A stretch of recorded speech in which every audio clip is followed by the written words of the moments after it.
Bon, je vais causer avec ma grande prétention, quoi. Je vais récupérer mon royaume, la Suisse, et de là, je exercerai euh, ma grande attitude pour imposer la démocratie mondiale. Pas une gouvernance mondiale comme ils sont en train de vous le faire, mais une démocratie mondiale. C'est-à-dire que quand le WEF et tout ça, ils feront, bien sûr qu'il y aura toujours Bilderberg, il se pose des questions, il y aura toujours ces forums. Hein. Sauf qu'après, sur les intentions de où on va aller, les grandes questions, on posera la question démocratiquement à toutes les nations et les nations voteront, ce sera un choix du peuple. D'ailleurs, l'histoire qui vous est cachée, c'est ce qui s'est déjà passé avec Tonton. Hein.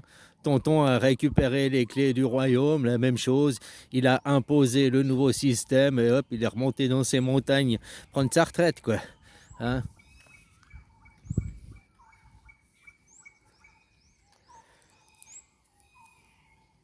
Voilà, quoi. C'est les symboles de la Suisse. On a 3 symboles en Suisse, comme vous, vous avez vos symboles dans chaque nation. Hein, nous, on a Dame Helvetia, qui représente, nous, la femme guerrière, tu vois. Vous avez Jeanne d'Arc, mais nous, c'est Dame Helvetia, c'est qui est sur toutes les pièces de 2 francs, quoi. Ils veulent changer pour y mettre un gland, quoi. Ah, ah non, ben c'est sur la pièce de 5 francs, Guillaume Tell qui veut mettre le gland. Je sais plus, quoi. J'ai vu ça, là, il y a pas longtemps, quoi. Bah bon, ouais, non, c'est Dame Helvetia. Ils veulent aussi la remplacer sur la pièce de 2 francs. Tu vois, le symbole de la Suisse, Dame Helvetia.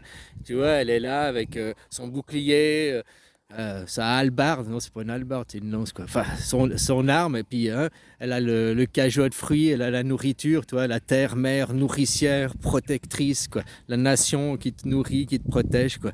La terre, quoi. Symbolisée par Dame Helvetia, une femme, quoi.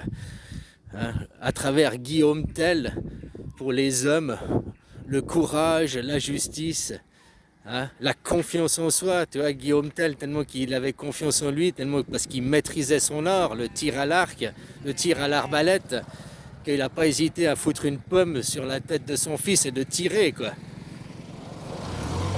Tu foutrais ça, une cible au-dessus de la tête de ton fils, puis tu prends le pistolet, tu tires, on t'enlève ton gamin, les services sociaux, quoi. Tu vois ce que hein, t'es considéré comme irresponsable.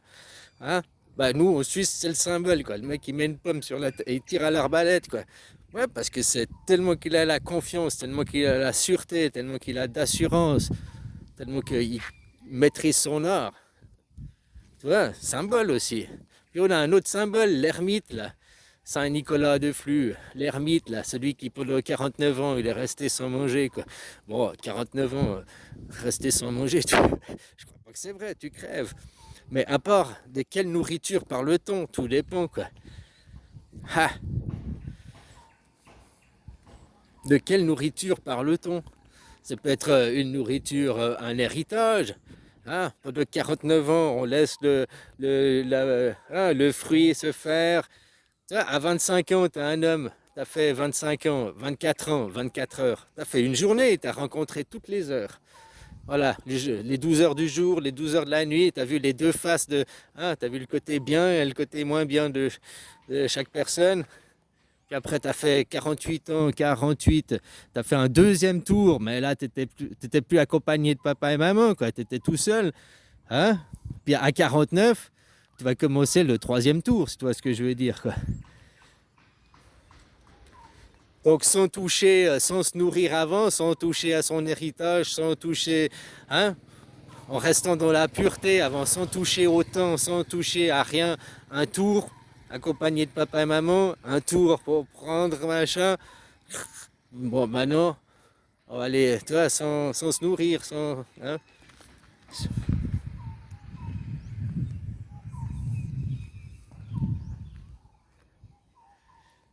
Ouais, Saint-Nicolas de Flux, qui représente justement, il a fait la grève de la faim, je ne sais plus l'histoire, parce qu'il y a plusieurs histoires aussi. Hein.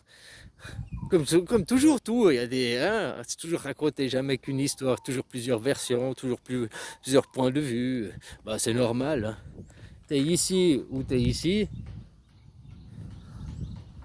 on voit pas la même chose. Hein.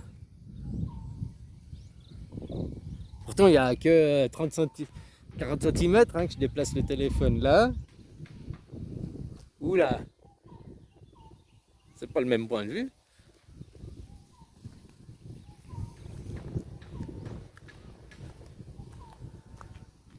Ah là, non, on a fait 3 mètres, quoi. Tu dis, c'est pas le même point de vue.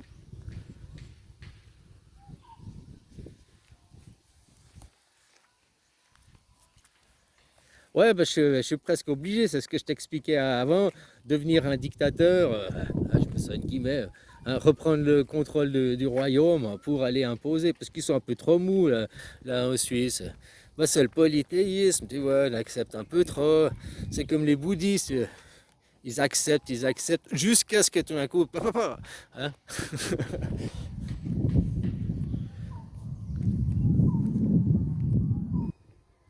Un peu de fermeté qui vient remettre. Mais ouais, puis Trumpinou, il représente l'antéchrist. Hein, ça s'est fait depuis bien avant. Que tu vois, comme je te voyais, Napoléon aussi, avec hein, enfermé Sainte-Hélène, blablabla, blablabla, complètement dominé par le judaïsme, mais il est venu quand même poser. Ouais, tous nous, les Suisses romands, la Suisse romande, toute la Suisse romande, avant que Napoléon fasse son invasion de la Suisse, on n'était pas suisse. La Suisse, elle se limitait, bah, il y avait des cantons. Fribourg, hein, il y avait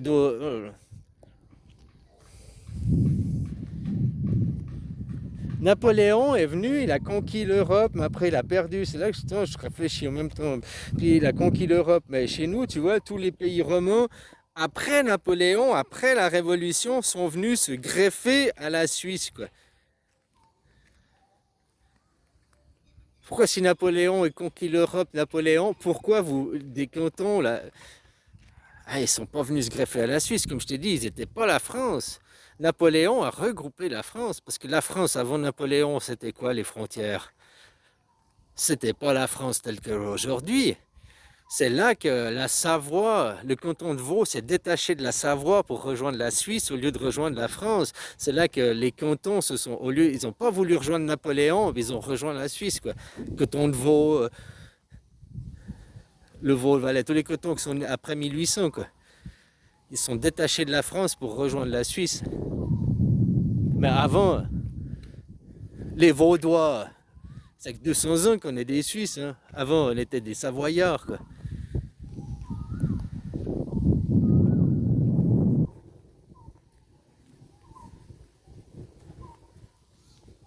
Donc, il y a 200 ans en arrière, on n'était pas des Français, on était des Savoyards.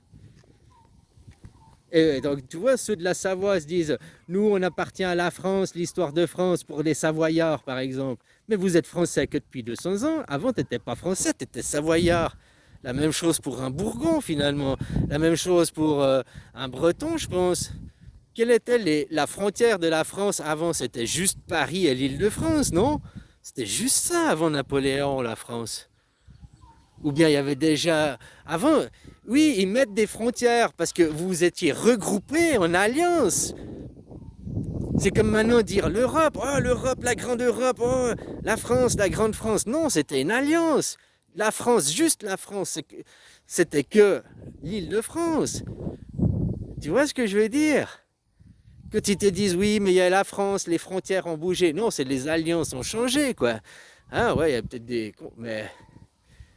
Ouais, c'est ça, la France, il y a 200 ans en arrière. Oh, la France, c'était juste Paris et c'était que Paris. Et c'est pour ça qu'ils centralisent tout, parce que pour eux, il n'y a que Paris et tous les autres États autour, les Bourgons, les Bretons, machin, vous êtes que des vassals de Paris, quoi, pour servir Paris. Contrairement à la France où tous les cantons ont gardé son indépendance pour créer la Suisse. C'est-à-dire que vous, tu comprends, nous, nos cantons, ce n'est pas des vassals de la Suisse. Au contraire, c'est l'union des cantons crée la Suisse. C'est-à-dire que vous, il y a Paris, et il a fait des vassals, la Loire, les Bretagnes, la Savoie, il vous a vassalisé, et vous êtes toujours des vassals au centre, qui est centralisé à Paris, quoi.